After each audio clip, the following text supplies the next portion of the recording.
کہ شہباز شریف وزیر اعظم تھے اور آصف زرداری صاحب صدر تھے تو کوئی اور فیصلے کر رہا تھا. سوال ان سے ہوگا شہباز شریف صاحب سے، بالخصوص 3 بار کے وزیر اعظم میاں نواز شریف صاحب سے سوال ہوگا کہ آپ کی حکومت تھی اور آپ کی حکومت میں ایک صادق وزیر اعظم کی جان کو خطرہ تھا اور آپ سٹیپ نہیں لے رہے تھے، نہ چھپے اداروں کے پیچھے، ذمہ داری نے.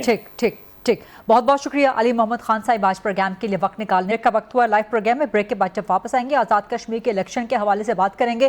تیسرا اور جو ایک رسمی آخری طور پہ مرحلہ تھا وہ بھی مکمل ہو گیا. نون لیگ حکومت بنانے کی پوزیشن میں تو ہے لیکن دھاندلی کے الزامات کے سائے تلے، اور کیا پیپلز پارٹی آزاد کشمیر کے انتخابات میں دھاندلی ثابت کر پائے گی؟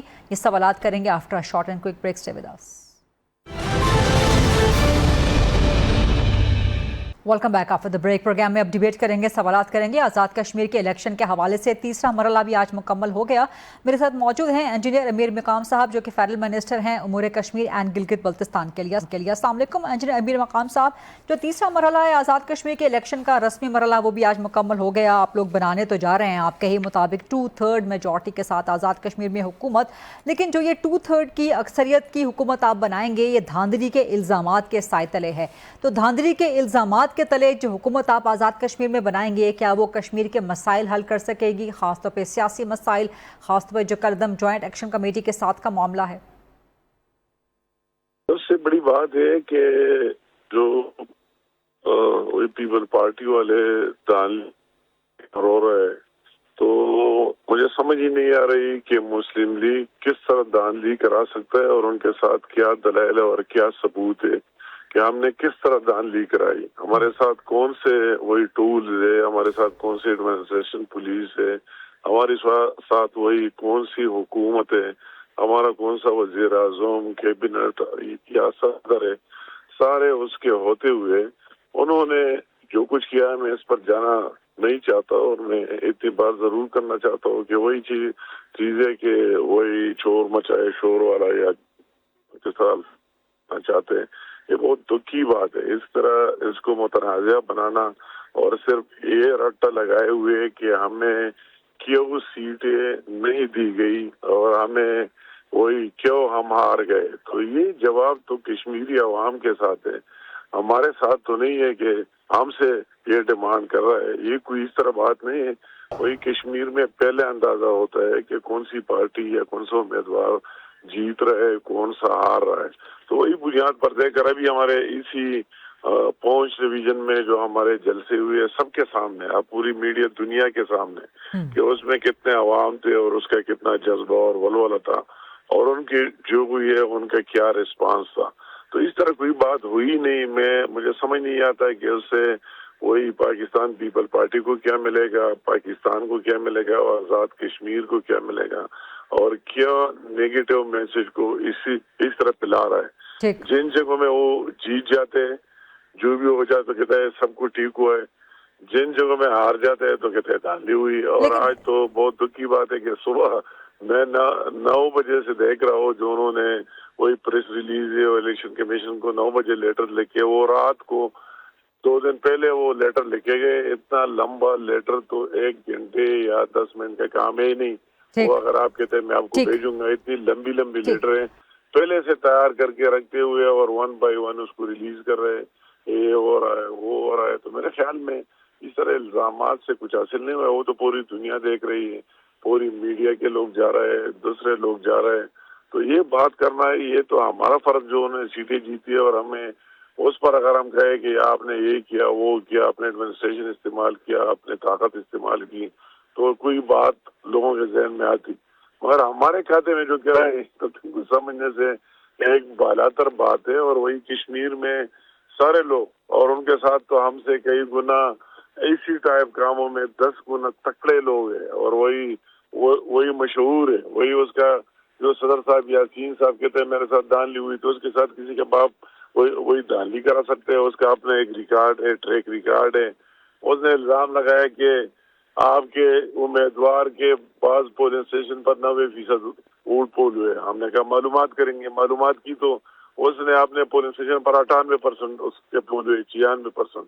تو اس طرح باتیں کرنے سے کچھ حاصل نہیں ہونا ہے. وہی یہ تو کشمیری عوام کی مینڈیٹ کی توہین ہے کہ کہ وہ کسی کو مینڈیٹ دے رہے ہیں اور اس کے پیچھے یہ حالات نہیں ہے. ایکشن کمیٹی دوسرے ایشوز سب کو دیکھ کر بڑے دل کا مظاہرہ کر لینا چاہیے. یہ نہیں کہ یہ رٹا ہم لگائے ہوئے اور یہ میسج دیتے ہیں کہ ہم نے کس طرح دان لی کی. یہ بات بالکل ہمارے سمجھنے سے بالا تر ہے کہ مسلم لیگ نون نے کس طرح دان لی کی، اس کے ساتھ کیا حالات. امیر مقام صاحب، اس کے ساتھ پیپلز پارٹی نے فیصلہ کیا ہے کہ اب وفاق میں اسلام آباد میں آپ کو سپورٹ نہیں کرے گی، قومی اسمبلی میں، سینٹ میں، کسی قانون سازی میں آپ کو سپورٹ نہیں کرے گی، قائمہ کمیٹیوں میں آپ کو ٹف ٹائم دیا جائے گا، کوئی آپ کے ساتھ تعاون. پیپلز پارٹی نے فیصلہ کر لیا ہے، یعنی کہ وہ آزاد کشمیر کا بدلہ آپ سے وفاق میں لیں گے. وہ تو اس کی مرضی ہے، ہم اس کی مرضی میں کیا کہہ سکتے ہیں. اور وہی مطلب ہے کہ اگر وہ جو کرنا چاہے، مگر جو میں دیکھ رہا ہوں اللہ خیر کرے گا. یہ اس طرح ہوتے جب یہ مرحلہ کمپلیٹ ہو جائے خیر ہو جائے گا، مگر یہ اس کی مرضی ہے.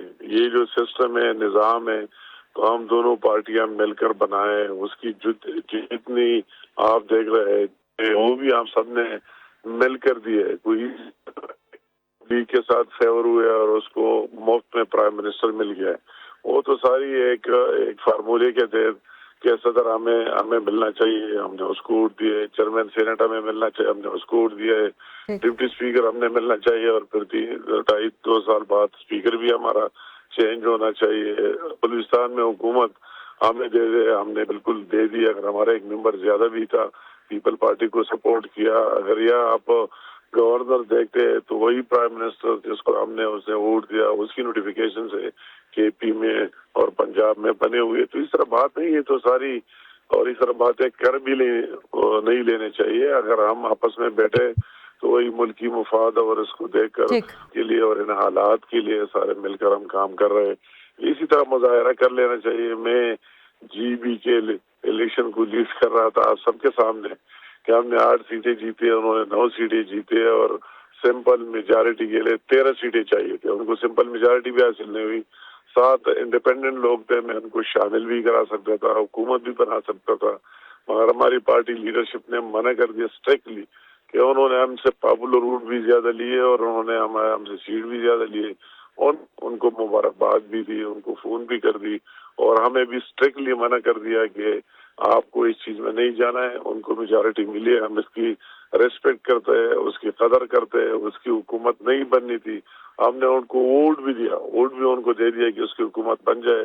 اگرچہ ہم وہی اپوزیشن کا حصہ ہے، مگر اس کے چیف منسٹر بنانے میں ہم نے ووٹ بھی کاسٹ کیا. تو یہ اسی طرح بڑے دل کا مظاہرہ کر لینا چاہیے ان چیزوں میں. اور یہ نہیں کہ ہمیں کیوں نہیں ملا اور یہ ہوا وہ ہوا. اگر آپ کو نہیں ملا تو اس میں نہ ہمارا قصور ہے، نہ الیکشن کمیشن، نہ دوسروں کا قصور ہے. وہ تو عوام سے آپ پوچھ سکتے ہیں کہ عوام نے ووٹ نہیں دیا تو آپ کو بیٹھ کر اپنے پالیسی پر نظر ثانی کر لینے چاہیے، اپنے کوتاہی دور کر لینے چاہیے. نہ کہ ہر امیدوار آ جائے، آپ ان سے پوچھ گچھ کی بجائے وہ آپ کو کہے کہ بس میرے ساتھ دھاندلی ہوئی، اور لیڈرشپ بھی اس کے پیچھے لگ جائے کہ نا اس کے ساتھ دھاندلی ہوئی. یہ تو کوئی میرے خیال میں کسی کی مفاد میں مجھے نہیں لگ رہا ہے. آپ ملکی مفاد کی بات کر رہے ہیں، آپ مل کے بیٹھنے کی بات کر رہے ہیں، تو آپ کے صوبے کی میں بات کروں گی جہاں پہ آپ کی جو مخالف جماعت ہے پاکستان تحریک انصاف، اس نے لانگ مارچ کا اعلان کر دیا ہے. 27 سپٹمبر کی ڈیٹ بھی اس نے دے دی ہے. تو وہ وہاں سے کہتے ہیں ہم 20 لاکھ لوگ لے کے نکلیں گے اور اسلام آباد پہ چڑھائی کریں گے. تو کیا آپ ان کو انگیج کریں گے ان دا مین ٹائم، یا آپ ان کو لے کے لوگ نکلنے دیں گے؟ کیونکہ انگیج تو ابھی آپ نے کہا ملک کی مفاد کے لیے مل کے بیٹھیں، تو آپ کی حکومت کیا انگیج کرے گی؟ آپ کی حکومت ویسے نون لیگ کی بین الاقوامی محاذ پہ بڑا اچھا کام کر رہی ہے، ابھی مکہ دفاعی معاہدہ بھی کروا دیا، لیکن ملک کے اندر حالات کی طرف بھی تو نظر کریں نا. سب سے پہلے تو یہ ہے کہ انہوں نے جو کال دیا ہے یہ کوئی پہلا کال نہیں ہے. ہم نے ان کے آخری کال کو بھی دیکھا جو مس کال اور ٹس ثابت ہو گیا. وہ آپ کو یاد ہے کہ یہ ہمارا آخری کال ہے اور ہم اسلام آباد جاتے پھر واپس آئیں گے نہیں جب تک عمران خان کو جیل سے رہا نہ کرے، اپنے ساتھ نہ لے آئے. تو وہ بھی ہم نے دیکھ لیا. اس کا وہی چیف منسٹر بھی 10 منٹ میں غائب، اور اس کے دوسرے جو لوگ لیڈ کر رہے تھے وہ بھی غائب. اگر نہ آئے تو اس کے بھی ہمیں وہ سارے کالے دیکھے. عوام ان چیزوں کے ساتھ نہیں ہے. اس سے عوام کو کیا ملنا ہے اور اس سے عوام کو کیا فائدہ ہونا ہے، سارے لوگ کے پیچھے کے ابھی یہ بات سمجھ رہے ہیں. مگر یہ سیاست ہے، ہر ایک اپنے ورکروں کو اور پارٹی کو کسی شغل میلے میں لگا لیتا ہے. ان کو وہی کوئی دانے ڈالتا ہے کہ ہم یہ کر رہے وہ کر رہے، ان پر وہ پریشر ہے